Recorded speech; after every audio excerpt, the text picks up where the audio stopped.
going on, guys? You got another edition of Cover One Live. I'm here with John to discuss some of the topics of the week. The Bills wrapped up their second portion of OTAs. I wanted to kind of bring you back in, and you've been on a hiatus for a couple of weeks. I know you had a kid in the last couple of weeks, so congrats on that. And so, how are things, man? How's your sleep pattern, dude? Oh man, it's terrible. No, it's all right. Honestly, she's been pretty good. I can't ask for more. She's great. She's awesome. Been able to get a couple hours here and there, but I'm already used to it because I'm up late busting these films down and trying to get some content for this site. So I'm already used to the no sleep, the sleepless nights anyways. So it's all good. Right, yeah. Sleep's the cousin of death, and you're definitely a night owl, man. You're up all time of the night, and you shoot me a text in the middle, and I'm like, it's like 3 o'clock in the morning. I'm like, good thing I'm on midnights, or you'd be waking my ass up. Listen, when that good content comes, you got to get it out there, man. No matter what time it is. So, because if I Right. don't do it, then I'll forget about it. So, I'm nocturnal. No, so I mean, I don't know how much content or stuff you were able to pay attention to this week with OTAs, but we're gonna cover a few things here. We're gonna cover Ronald Darby, some LaShawn McCoy, pressers from the OTAs, and we're gonna show a little Arian Foster film because I noticed when they interviewed LaShawn, he lit up when we were talking about this offense. So definitely want to cover some of that and the Charles Clay story with his knee. We're gonna cover that later on as well. But I want to start off with Ronald Darby and what he had said in regards to this defense. So, A huge difference. We're not in cover one every play. We can mix it up a lot.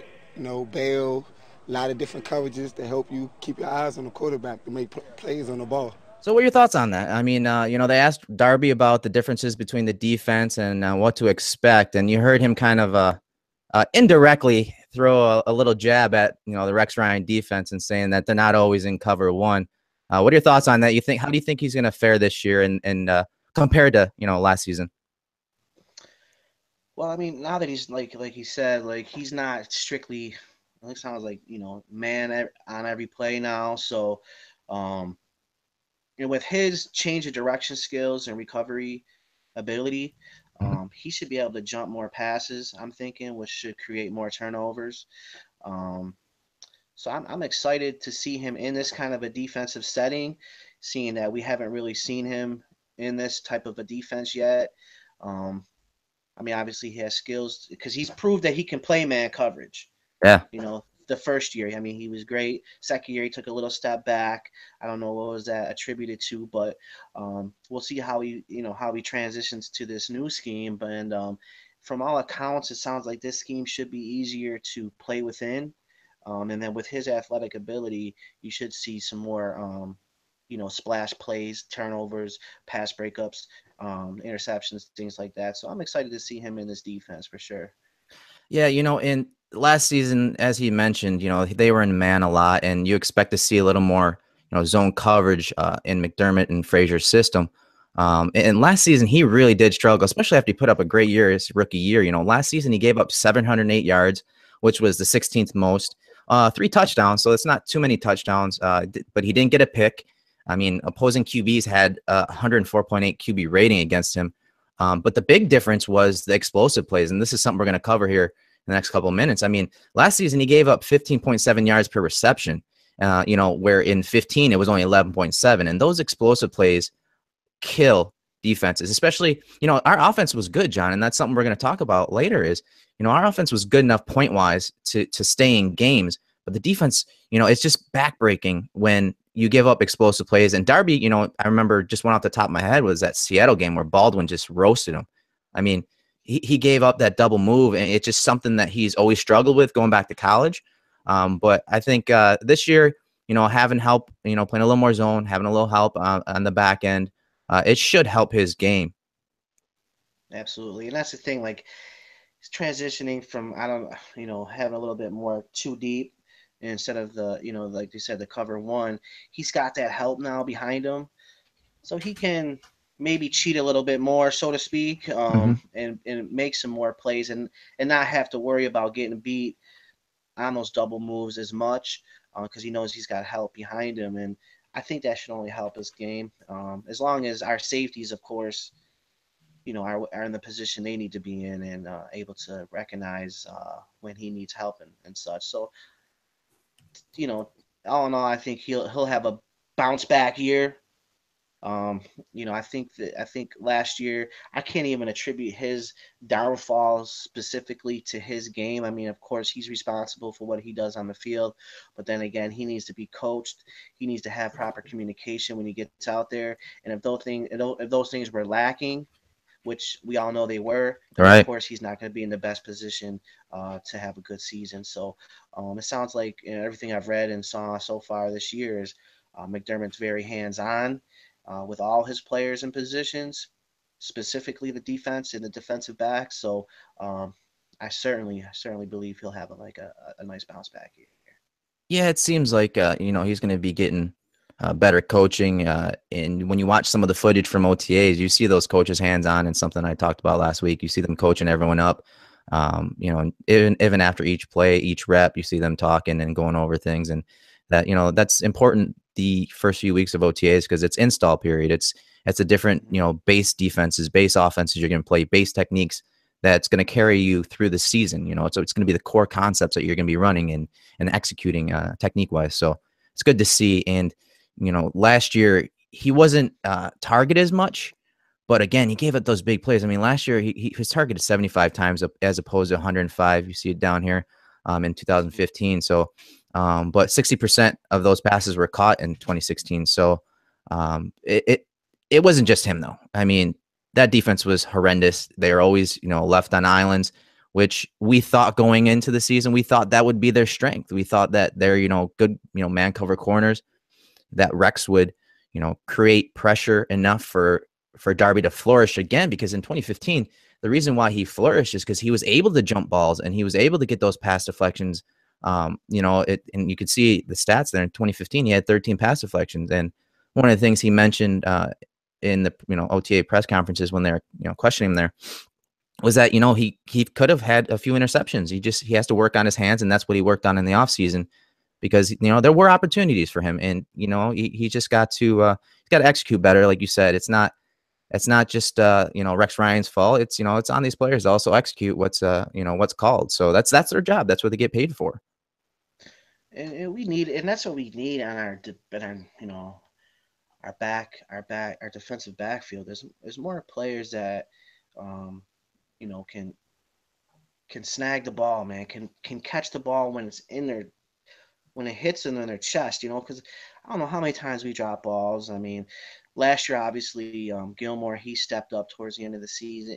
He had some plays where he made some plays on the ball, but again, I mean, I don't know how many of those were him actually just being in the right place at the right time, or just making a play. But we need more guys that make plays on the ball. I think like Micah Hyde, he's one of those guys that can do that. And Ron Darby, I mean, he had a couple picks his first season, um, so he can do it. It's like, but we need that more consistently. And I think being in this system now, with him being able to maybe keep things in front of him, Yeah. he's going to see more passes and being able to jump passes, and maybe his concentration level will go up because he sees the play a little bit more in front of him develop. Right. And, I mentioned it wasn't just Ronald Darby that had issues with the big plays. You're going to see here the big play statistics from sportingcharts.com. And the one thing that I mean, if you look, John, are you able to see that? Yes. All right. So big plays, according to this site, are runs that are over 10 yards and passing plays that are over 25 yards. If you look at this, it's astounding, honestly. We gave it the most big plays all of 2016, 100 big plays out of 1,000, 12 yard or 1,012 plays on the season. And, when you sort it by, passing plays, you are kind of middle of the pack. So, Darby was, yeah, he gave up a decent amount of big plays, but you'll see down here, there's actually 23 pass plays total as far as the defense goes and giving up big plays. And I was kind of surprised to see, I know we were, pretty bad against the run, but I didn't realize we gave up that many 10 plus yard runs. Well, you figure we had 3 or 4 games where we let up 200 yards. Yeah, that probably accounted for a good chunk, huh? Yeah, I mean, we were getting gashed left and right, especially towards the middle and end of last season. Um, I don't know what that was attributed to, if it was just poor scheme or guys were just playing. I don't know. I don't know what happened there, but to Right. give up 3 games of over 200 yards, Right. I mean, come on, what are you doing? So we could Yeah, tighten it's that up, Eric. Think about it, because we were what, third or fourth from the bottom with pass big plays, which right. is good, right. So that's so actually in reality, they're the giving up the big play on the pass. It really wasn't a huge deal. It looks like according to that chart there. Right. But where we got crushed was in the run game, with the big plays, and that really, I mean, it's one thing to give up a big pass play, but to give up a big run play, it demoralizes your defense. I think even more than a pass play does, in my opinion. I don't know if there's any No, merit to it, I but would agree with I, that. And and to give up that many, man, it's ridiculous.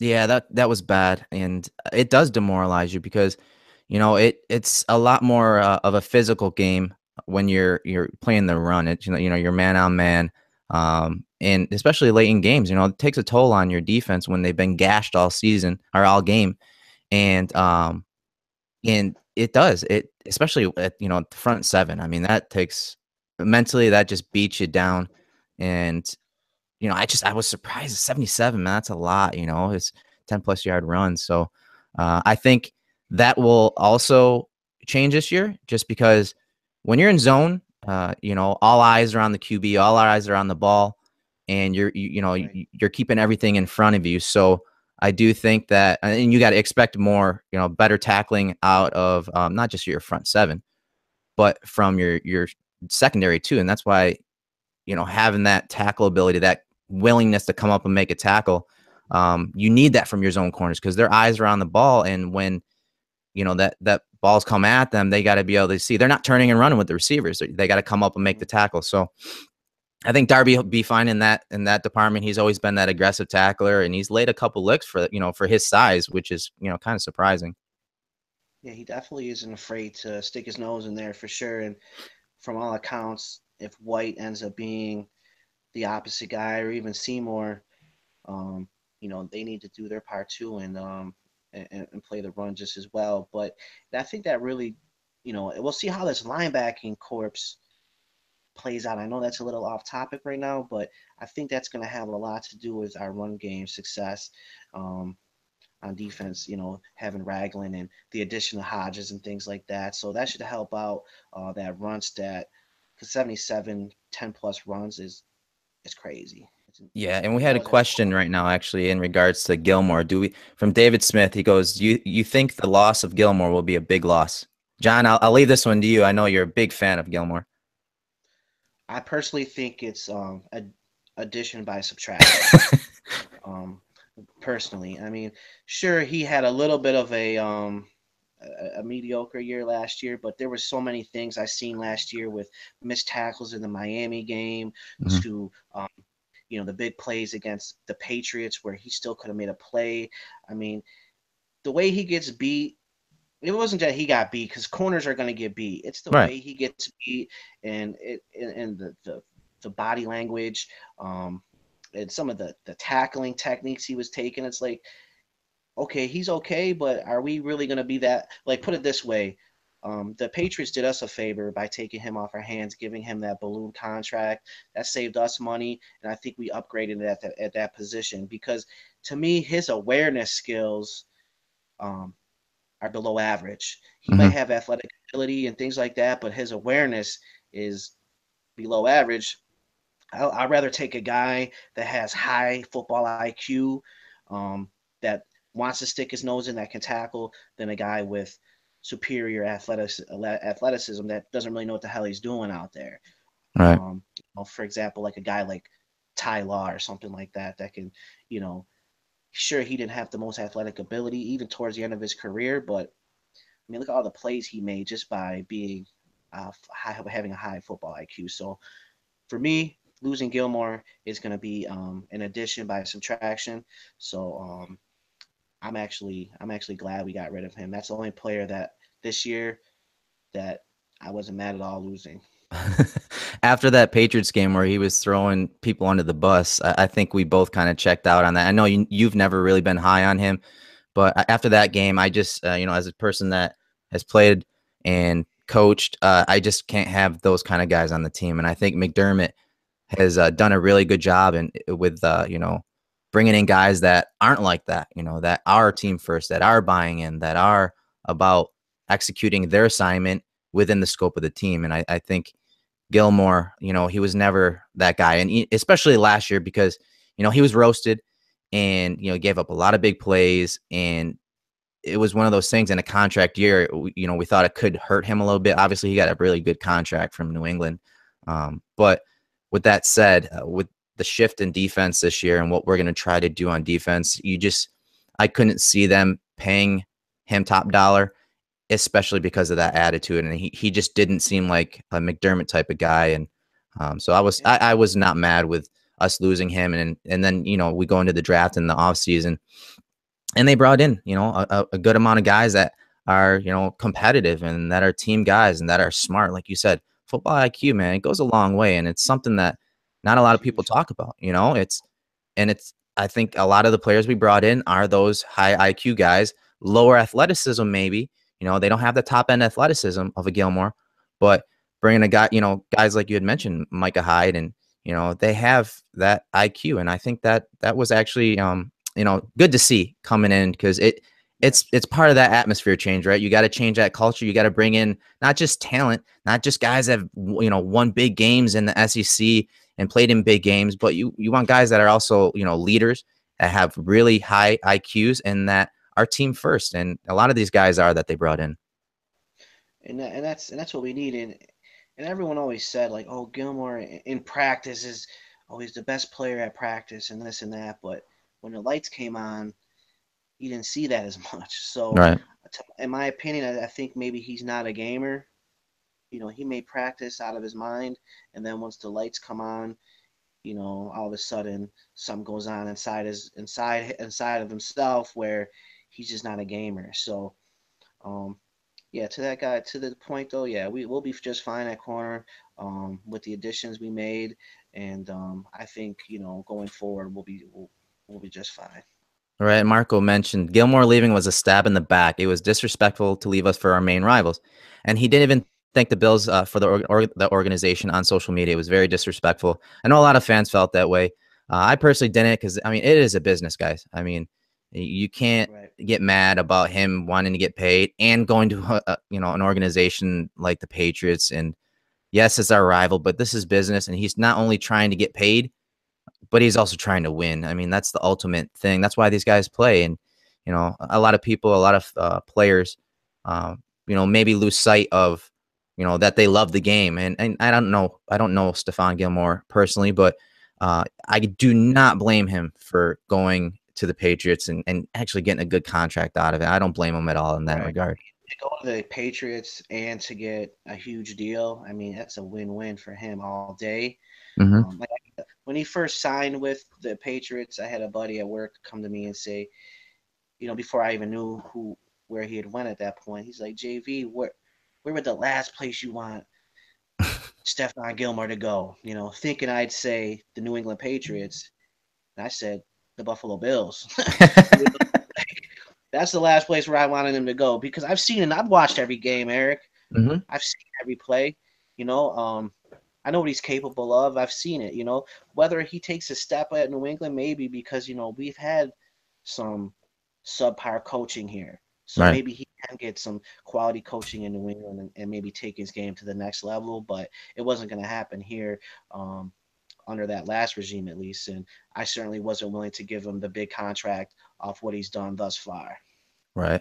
All right. So I want to shift gears here. We're going to go over to the offensive side and speak of Shady, because like I said earlier, I was completely, it was good to see Shady light up when asked about the offense coordinated by Rick Dennison. What's the biggest difference in the playbook that you've seen so far from the last 2 years to this year?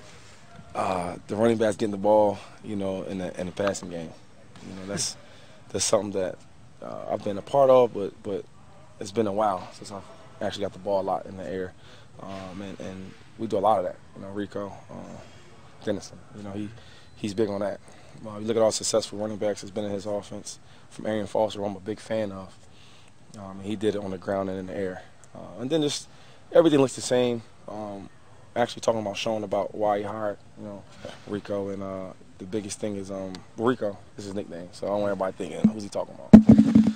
He said that it's hard to defend because everything looks the same, you know, and as a defense, they look for alignments, they look for different cheats, you know, different formations, and everything looks the same on our offense, and it's hard to, if it's a pass or run, you can't tell. So being part of that is special to me because you don't know what it is. And then the ability to get the ball to your running backs in open field with routes against linebackers, it's an easy win. So, Sean, you are no matter where. All right, so we're back. You know, John, were you able to hear everything there? Oh, yeah. Yeah, I thought that was so cool because as a guy that's, you know, getting up there in age, and actually a couple years ago was told that, you know, he was on the, you know, the downswing of his career. When he sees this offense come into Buffalo, you know, his eyes lit up there, and I'm sure it lit up immediately when they brought this scheme in. Talk about, you know, what you think that Shady can do in this offense, John. I mean, we all know what he can do on the ground, right? He can make plays when there's not a play there, right? So he's got that unique ability to make a play when there's not a play. So we already know that. Now, if you go back to some of the tape last year, and when he was, you know, featured in some of the passing, some of the passing game, I mean, his hands were soft. He looks like he already has the next step ahead of him planned out before he even catches the ball. So, right. In my opinion, like we were so, you know, we were so hurt last year at the receiver position. To not utilize him more in the passing game was ridiculous because he has soft hands. He can make plays out of the backfield. He's a mismatch to pretty much any defensive player. So I mean to not feature him in the passing game to me is doing a disservice to his abilities. Right. I mean, you saw some of the games where he was snagging things out of the air one-handed, you know, already making a cut before a guy even knew he had the ball. So I like what he's bringing to the table in this scheme because, you know, it's a one-cut scheme, you know, on the ground, which is fine. I mean, that's not necessarily his game, but he can make any run game is his game. Let's be honest about it. Yeah. He's one of those special backs that this is only going to make him better because there's going to be more options for him, for more holes for him to hit. So we'll see how that plays out. But for him in the passing game, 100%. I mean, you see the years when he was with Andy Reid, and you know how he loved to get his running backs the ball in the air, you know, yeah, a la Brian Westbrook and things like that. So to you know, to not do that, you know, we need to get back to that because he's one of our, I think personally, 65% of our offense needs to flow through Shady. I can't disagree with you there. I mean, seriously, if you think about it, go back to last year. I'm not sure what that percentage ended up playing out to be, but if he can handle that type of a workload, whether that's on the ground or through the air, we have a chance to win every single game, no matter what. That's right. I think that's a fact. And I mean, in the passing game, kind of getting back to that, you know, last year he had 50 receptions and he was targeted 54 times, racked up 356 yards. And if you look over here to the right-hand side and that missed tackle column, I mean, this is what Shady does. You know, you want to get him the ball in space versus those linebackers versus, you know, those safeties so that he can make guys miss. I mean, 18 missed tackles in the passing game. That's just in the passing game. So getting him in this offense, it's a great thing because, you know, it's going to put him up against those linebackers and safeties. A lot of times, you know, they run a lot of play action. So when they run, and I'm going to show footage here of Arian Foster, you'll see it. You know, a lot of times they run play action and it'll flow into a screen to Shady. You know, a lot of times they'll run play action and then he carries out a route to the flat, which seems ridiculous. You know, like it won't make a difference. But think about it. When you run play action, those linebackers are getting downhill, getting in the run fits. And what happens? It puts them out of position when Shady carries that play out to the flats. I mean, if it's man coverage, it's money. I mean, if it's zone coverage, guess what? Again, they're still out of position. They're not at their landmarks because they had to flow downhill to worry about that run, or flow off to the perimeter to worry about Shady on the edge. So I think putting him in this offense, specifically the passing game, man, it's going to be scary. And some of the film you're going to see here, the screen game, that's something that, man, ever since we brought that last regime in, it's one of those things that, like, we've been preaching, like, man, we're not seeing enough freaking screens. We have such talented players, guys that have flourished in schemes that have given them the ball in the screen game. Like, why didn't we use them that way? And it's funny because, and the thing is, the few times we try to run the screen, it just looks sloppy. And that's my opinion. And the timing was off, yeah. And that's one of the plays that, a lot of these teams that have big time offenses, they're constantly running screens and bubble screens and short yardage type of plays. And we want to get I think that's huge, is get your best players the ball in their hands as quickly as possible. Right. And, so hopefully this year we focus heavily on executing screenplays, and being able to do that efficiently, because last year it looked sloppy to me. We never really could get one off the ground. It seemed like, maybe here or there, but I'm interested to see how Dennison can implement that into his offense with this roster. Right. And a few weeks ago, I was talking to Jonathan Williams, and getting his thoughts on the run game and pass game and just the offense overall. And I was told by him that a lot of the film they were watching was 2012 film of Arian Foster. And so I went back, and of course, again, I'm going to show these clips here in a second, but man, he was fun to watch in this offense. He was just so patient.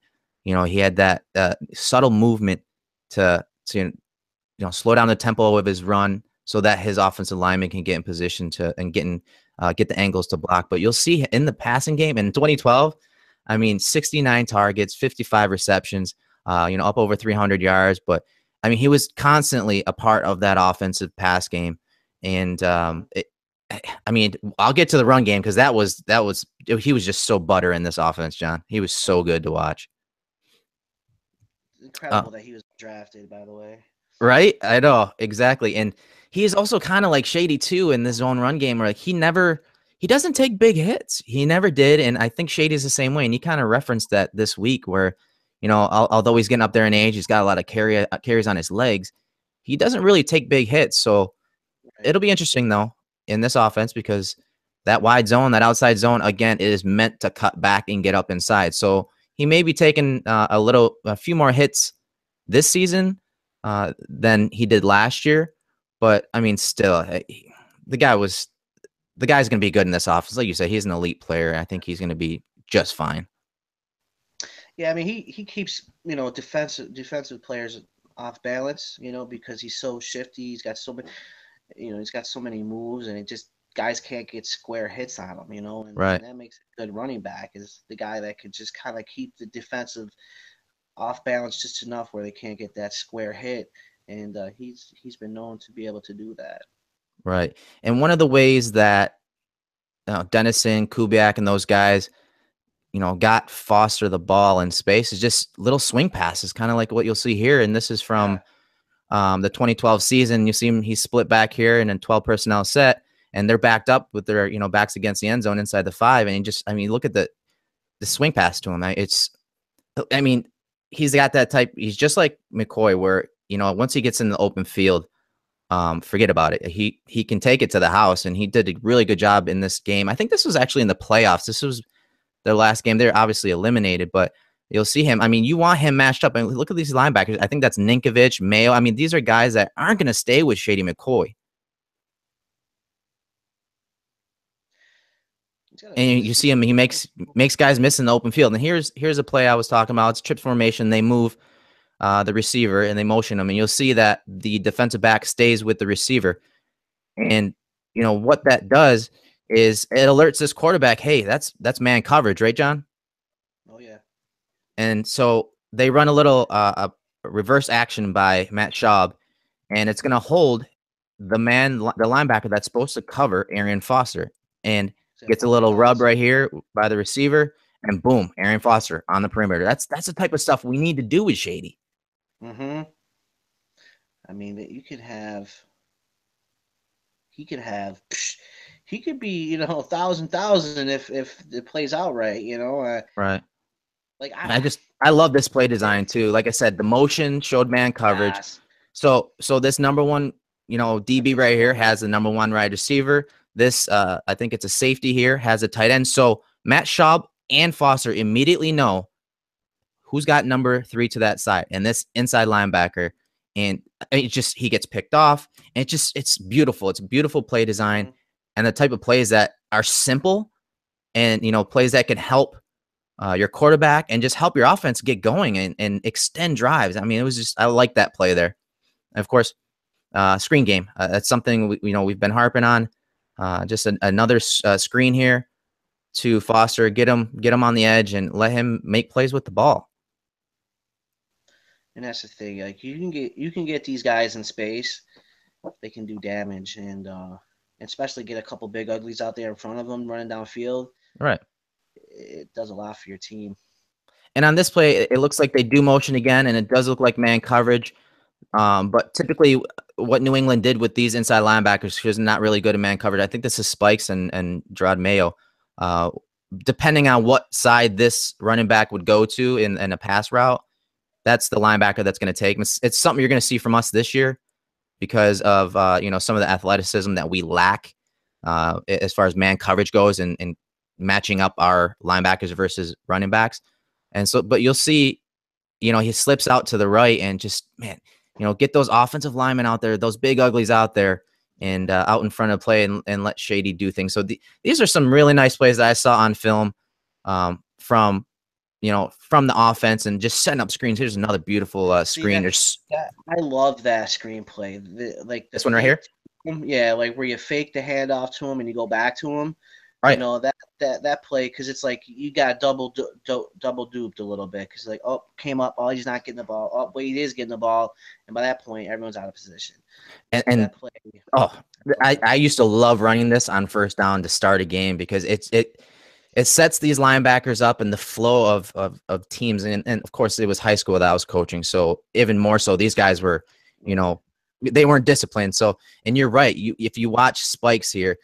They have so much to think about. And this is something that I thought Anthony Lynn did a little bit better last year was, using misdirection and getting his guys in position to make plays with the ball, of course. But this little jet motion, or this orbit motion right here is something that got Shady a touchdown. I think it was out of a pistol or shotgun last season. But you see that little action, and all of these guys have to react to that. It holds the backside player here. Of course, then you got the tight end running split flow here. He's coming across the formation. So all of these linebackers are confused. Look at them. I mean, they're not even paying attention to Foster coming out of the backfield here. One's going one way, one's going the other. They're both going to end up in the same spot. Yeah. It's a really nice play. And actually, I think that's Chandler Jones that cut him down there at the end. But I really do like watching some of this scheme. And again, I went back. And that was 2012 footage. And I mean, I loved watching Foster in this offense. And it's just scary to think of Shady in this offense because don't get me wrong, Arian Foster was a perfect fit for the scheme. But like you said, Shady is that elite talent, man. He's a perfect fit for any scheme. And he's much more elusive than Foster was. Foster was that more, one cut type running back, which is why he fit perfectly for that. But I just think Shady could do so much damage in this offense. Don't you agree, John? Absolutely. And like I was, we were talking about a couple days ago. I was like, is it inconceivable to think that Shady could have an MVP type season in this particular offense? I mean, it's lofty expectation. It's lofty to say that, but within this system, it's possible because he may catch 60, 70 balls. He's going to, as long as he stays healthy, he's going to put up 1,000 plus. Right. I don't see guys vulturing his touchdowns like they were last year. So he'll have the touchdowns to at least put on there. And then you add that with the passing game. If you have 70 receptions for 800 yards and 6 touchdowns with 12, 13 touchdowns, 14 touchdowns on the ground, 1,500 yards, that's got to be MVP consideration unless someone just goes ridiculous. So Right. offense, those type of numbers I think are certainly doable. 1,400 on the ground, 600 to 800 through the air. You think that's inconceivable? I think 600 to 800 through the air is quite lofty, especially if you're going to be a run first offense. And I know he should be one of the top targets as far as catching the ball next year. But I mean, if you look at some of Foster's stats, again, I went back to 2012 season because that's what they were studying. I mean, he had 405 attempts. Foster did in 2012. I mean, we're kind of butthurt when losing Mike Gillisley.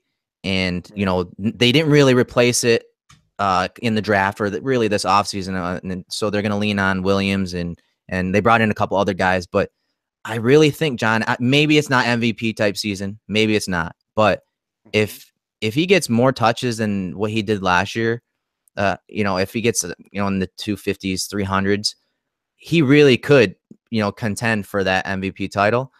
Whether he win it or not. Someone mentioned on Twitter that only 2 people have ever been MVP on a non-playoff team.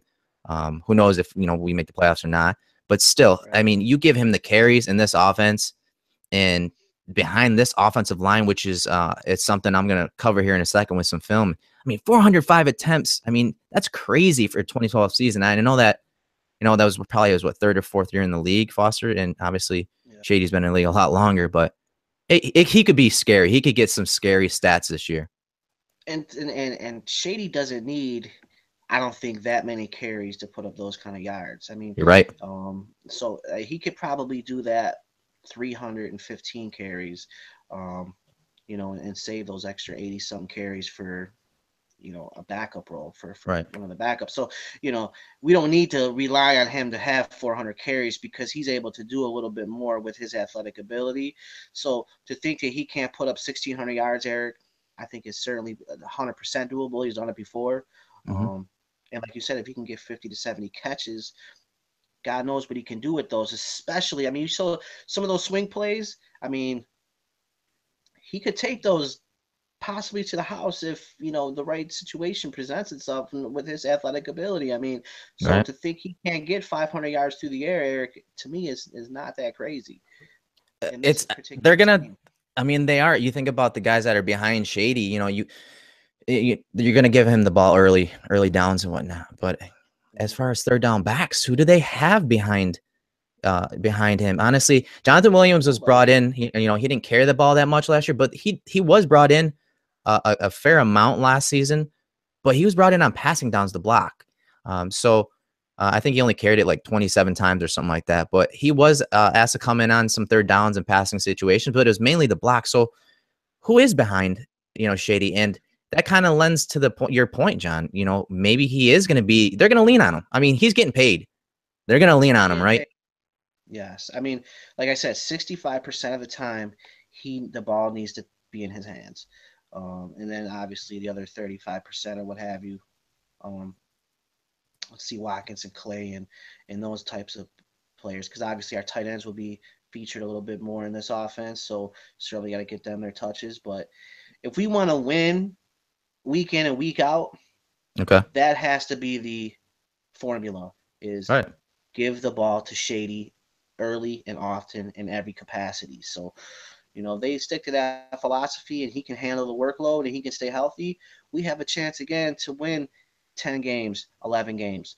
And if our defense really steps up and plays the way they did 3-4 years ago, now you're talking like a playoff team. So, if we're not that far away, in my opinion, because you figure we put up 25 points a game last year, right? Mm-hmm. Or so, something around those lines. Right. Yeah, I think we're 10th.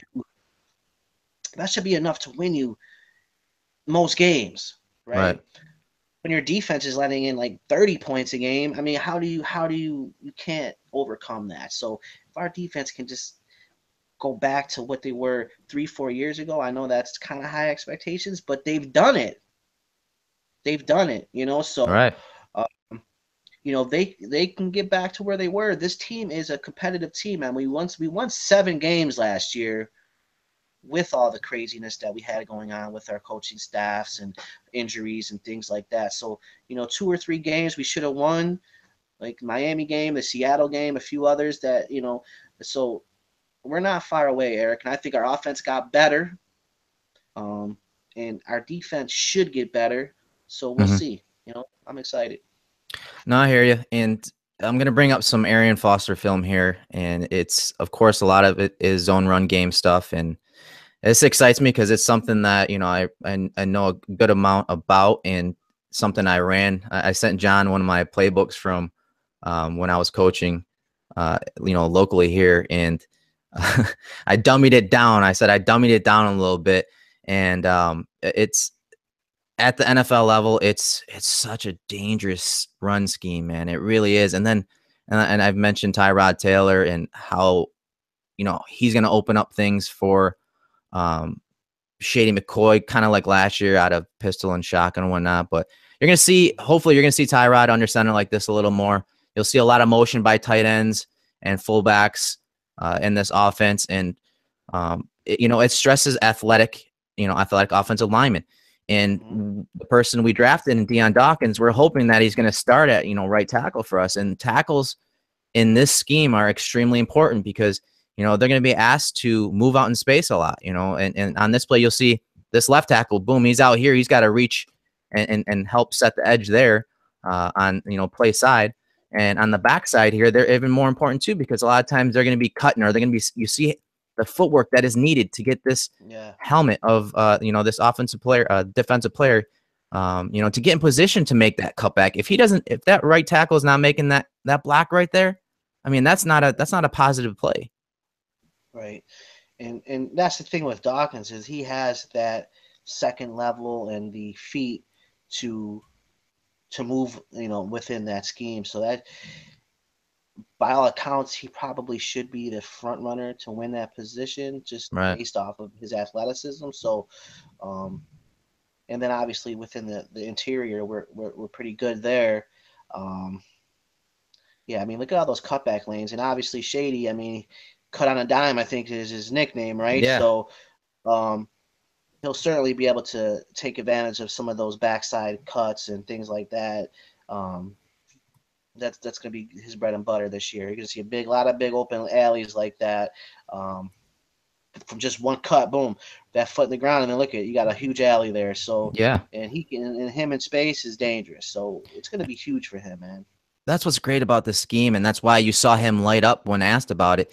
The creativity, the decision making in the run game, it's back in the in the arms of the running back. It's up to them to find those lanes. The creativity is pretty much McCoy's middle name, and he's such an elusive. What's that? Think about it real quick. So Shanahan, this is like the Shanahan run scheme, basically, right? So yep. You look what he did all those years. That excluding Terrell Davis, so you can even throw him in there if you want. With maybe no-name guys with maybe not the elite level of athleticism and things like that. Definitely. What kind of numbers those guys were putting up in this system. All right. Now you put a Shady McCoy in this system. Come on, dude, this could be huge and special. That's why I say it's potential MVP type season.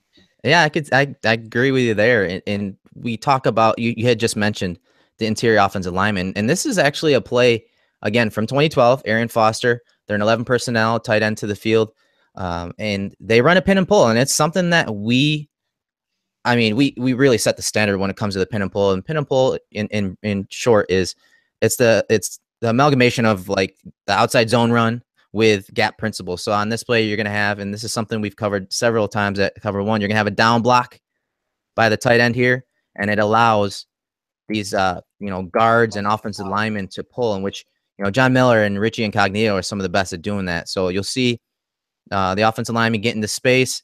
It's the same track by the running back. He's going to be running outside zone. They get a couple good blocks at the point of attack, and it springs them to the end zone here. So this is a play I saw on film, like, ooh, there we go. That's one of those things that Dennison's probably talking about, that carryover that we need to bring next season, because we did it so well. We ran outside rather well last year. Yeah, and they, and like you said, that pinning and pull. I mean, a lot of it relies on your tight end being able to, the block down on that end there, Right. and as long as our tight ends are, capable of doing that, which last year they proved to be able to do that, then we No should be doubt. fine.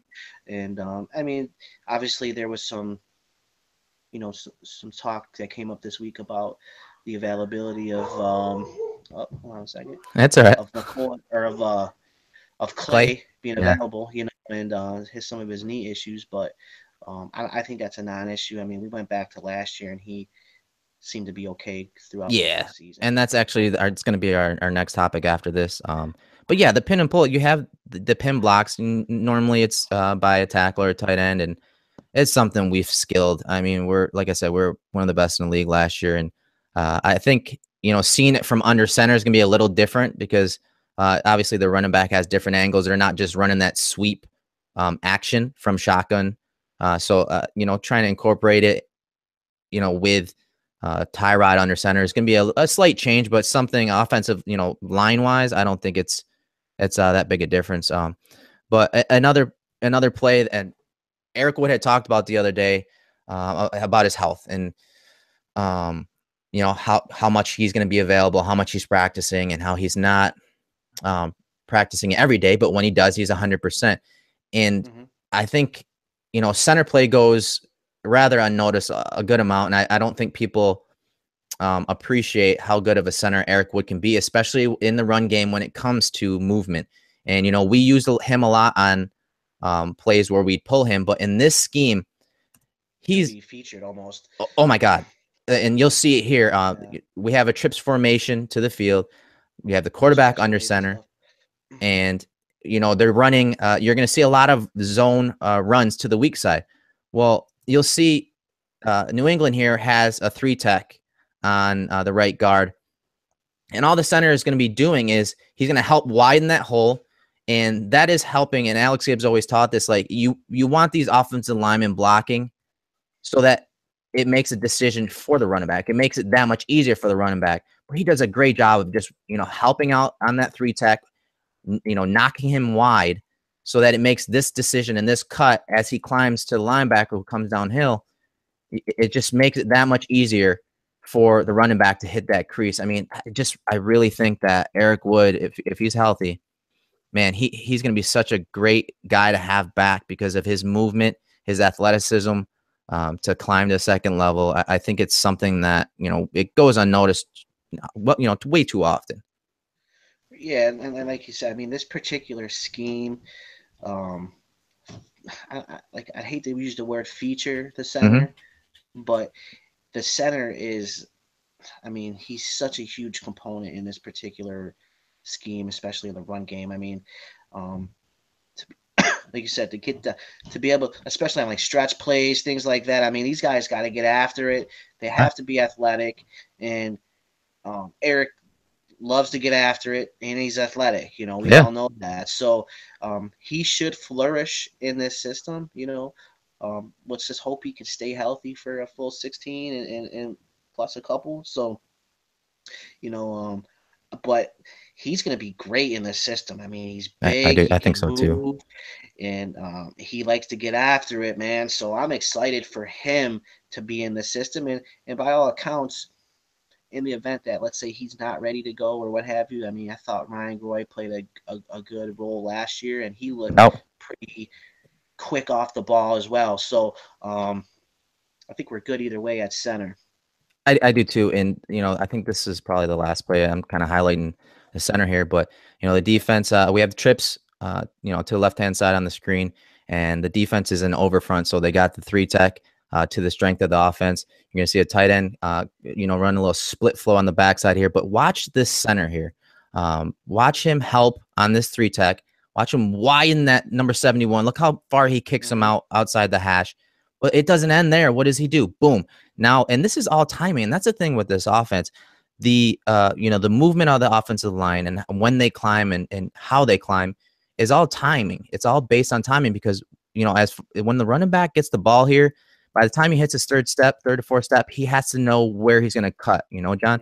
So, and look, you know, the center helped widen that hole there, and then now he's coming up on Brandon Spikes, gets his head to the, you know, to the boundary there, and it just, look at this hole. It's so beautiful.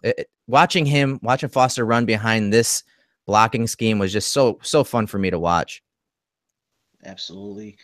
And you can't discredit, you know, what these athletic linemen are doing. I mean, if you had to say if there is a week with right tackle excluded, I mean, does John Miller, does Richie Incognito, does Cordy Glenn, do they fit the mold for this particular scheme, and can they be successful within the scheme to the point where maybe some of these plays from Houston, I mean, you would know a little bit better than I would as far as how they'd be able to transition Yeah, to the zone scheme.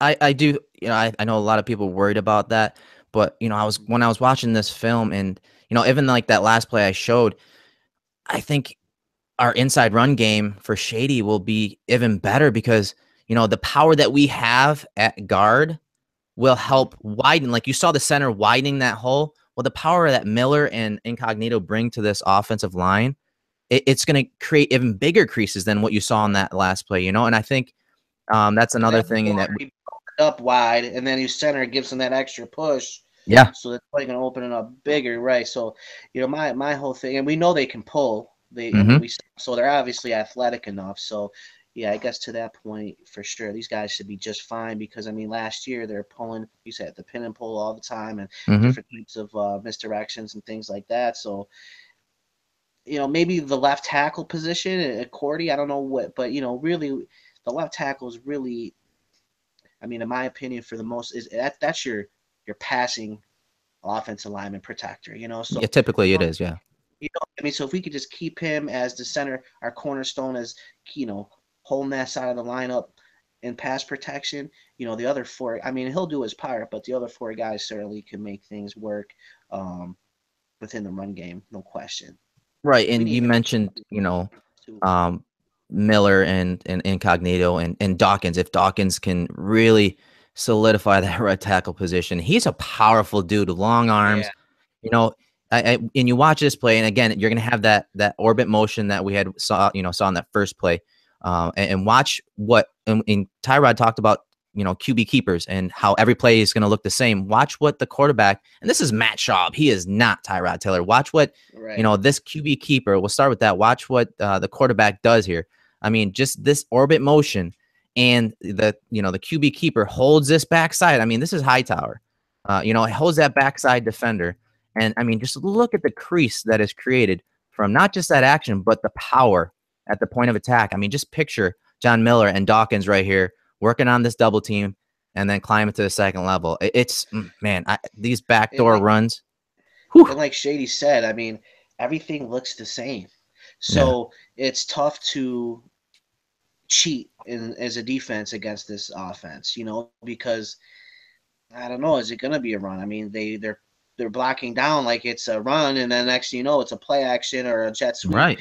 You know, so as a defense, you really have to be on your keys and stay home, you know, against this offense because, again, like he said, it's everything looks the same, and it's a lot of it's blocked the same, and whether it's, you know, you don't see them kind of, you know, spreading out as far as you know, kicking out like they would in the you know, in the passing game. It almost looks like a run play, and then they go to the pass. So it's going to be big, man. And like I said, defenses are not going to be able to cheat. They're not going to be able to just, okay, we know they're running it, we know they're passing it. It's not that kind of a scheme, and that's what makes it exciting. Right, I agree. And you know, we're going to transition to kind of a story that John, you already touched upon. You know, Charles Clay. So right off the bat, man, it's a question. I know it's the end of May, and there's not much to talk about or write about or discuss. So I think this story of Charles Clay's knee, I think, has a lot to do with that, and why the media ran with it this week. But I mean, what are your thoughts on Charles Clay? I know you touched upon it already, but and you know what? Before you even get to that, let me see if I can pull up the video of McDermott speaking upon it, because I think he's spot on about that. That said, we just like with with all of our players, we have to put them in position to be successful. Charles, no different. So if managing his reps, if that's what we have to do, then we'll continue to do What are your it. thoughts on, you know, managing Clay, and do you think it's a big deal or just another overblown story? You know, I mean, obviously we've been doing that the last couple years, right? It seems Right. like this is kind of the deal with him is managing his reps. There's some sort of there's got to be something going on with those knees or something to the point where he's not able to practice the way we would like him. But come game time, typically he's available. So that's really what I'm mostly concerned with. I mean, if we have to give him a day of rest here and there to make sure he's ready on Sunday, I'm okay with that. You know, for a while there, I was a little skeptical. I mean, I'm still a little skeptical on the contract that we gave him, considering of what we've done with him thus far. Right. But if you go back and you actually look at the games where he's gotten the ball and he's been featured in the offense, man, he really does a lot with the ball in his hands, whether that's making defenders miss, running over players. He is a true threat in the passing game as long as we can get him the ball. And Right. as you and I both know, this particular offense really, you know, they feature the tight ends a lot. You know, whether it's backside, play action, having the tight end cross the field, things like that, tight end screens, things like that. I mean, you'll see some of those plays this year, and we're going to need him. We're going to need him to be available because, like I said, they feature the tight ends in this offense, and behind him, you know, there's a few guys that might have some potential, but you know, a lot of it's unproven. So they're certainly managing him, in my opinion. Right. You know, They're gonna have to lean on him too. I think we talked about Shady. I think this story is just another overblown story. I mean, he was on the injury report all of last season. I mean, I think it was every week except for 2 weeks, and one of those weeks was when he didn't. I don't think he played because he had a kid that weekend. I mean, okay. and you can look at this, you know, his injuries over the years, and he's been on the injury report ever since he's been in this league. So, Right. in regards to the contract we gave him, I mean, I think that's already been decided. That was obviously Yeah. a bad contract, and that's not that's kind of par for the course for Right. the last few years.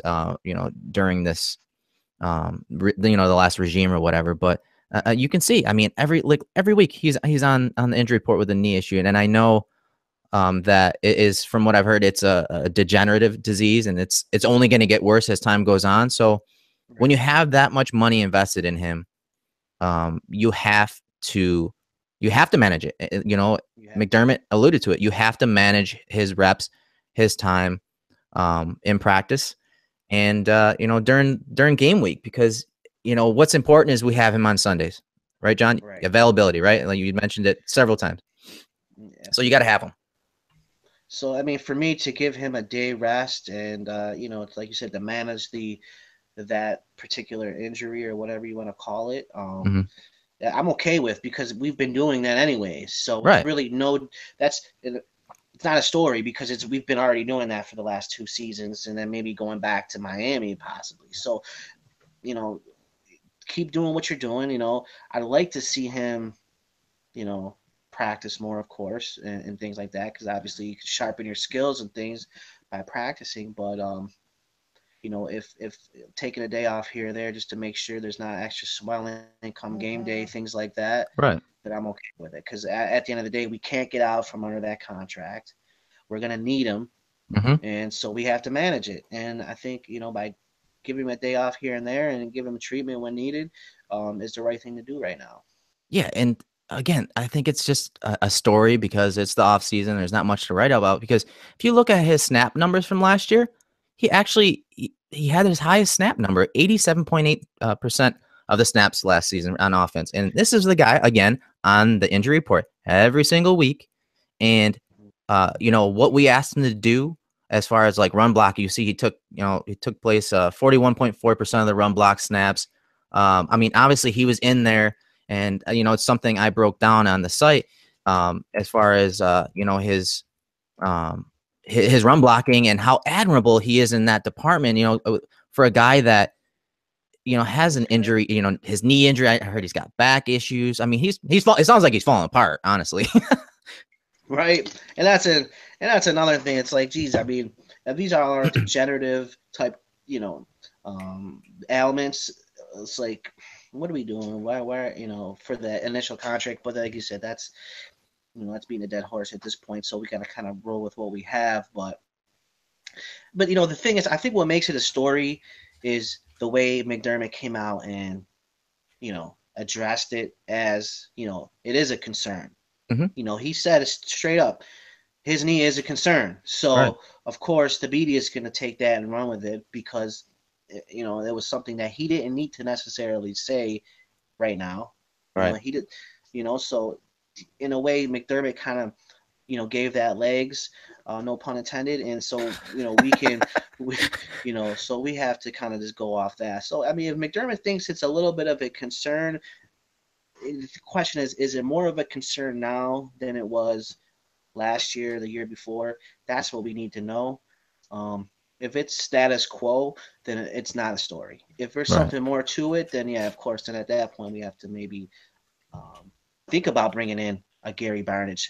As far as I know, he's still available, and yeah, he's taking his sweet time making his decision, huh? Yeah, he doesn't want anything to do with off-season workouts, apparently. So which I don't blame him, but a lot of those guys they can do that, but I wouldn't surprise me if that may be your angle to getting a Gary Barnidge on the roster, because if PT playing time. PT, he's we got Clay, who's a guy that maybe you can't rely on him to be there full 16, and we run a lot of 2 tight end sets out of this offense too, so we're gonna need a guy that's capable. If you think about it, Gary Barnidge, Clay, Shady, Zay, Watkins, it's a nice little offensive weaponry right there you got, and you can run the ball out of that alignment.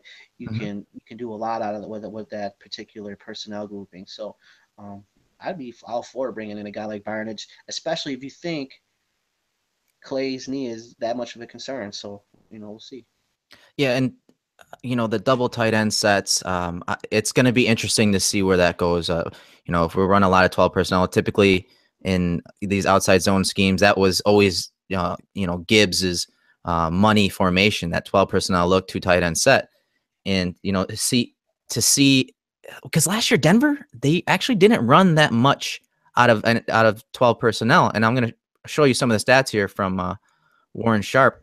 They were one of the teams that actually didn't use that set that much. And I don't know, I don't follow them closely, and you'll see it. I think it's right here. I don't know if that's because they had injuries at the position or what, but they were one of the worst teams. They only did it 10% of the time. But it'll be interesting to see where they go and what direction they personnel wise they use, especially if Clay is unavailable at times, or they're going to limit even some of his snaps in game. So that's to be seen, and hopefully Barnidge is brought in. Bring in, I don't care, keep bringing guys in. Every day I want to see a transaction. Absolutely, and if you get a guy that can play, that's made plays in the league at a position that is needed, I'm all for it. I mean, so yeah, I'm definitely pumped. All right, well, we're going to wrap it up here. It's Memorial Day weekend, so we can get everyone and go out and enjoy our weekend. But before we go, I do want to mention a few of our partners. First of all, being Beyond the Blade. It's a Sabres podcast. Definitely go ahead and check them out on Twitter at BTB Hockey. Another partner of ours is Numb Bills Fan Podcast. Dave does a great job of he's an entertaining dude. He's a good friend of mine, and it's a good podcast. It's one I tune into weekly. And another one that has come up is my buddy Tony. I actually used to play football against him. And see if I can even bring up his site real quick. John, just bear with me. It's called Born to Be Epic. And it's more of like a motivational site, and he's got some great stories of coming up in his business, and he's been through some cool stuff. So he can he'll give you a little motivation. You need to pick me up in the morning. Definitely check out his website, borntobeepic.com, and podcast. But hey, John, it was nice chatting with you again. We'll go ahead and do this next week as well. We're going to try to do the live sessions as much as we can during this, you know, downtime in the off season. So, John, thanks for joining me, and enjoy your Memorial Day weekend, brother. You too, man. We'll see you.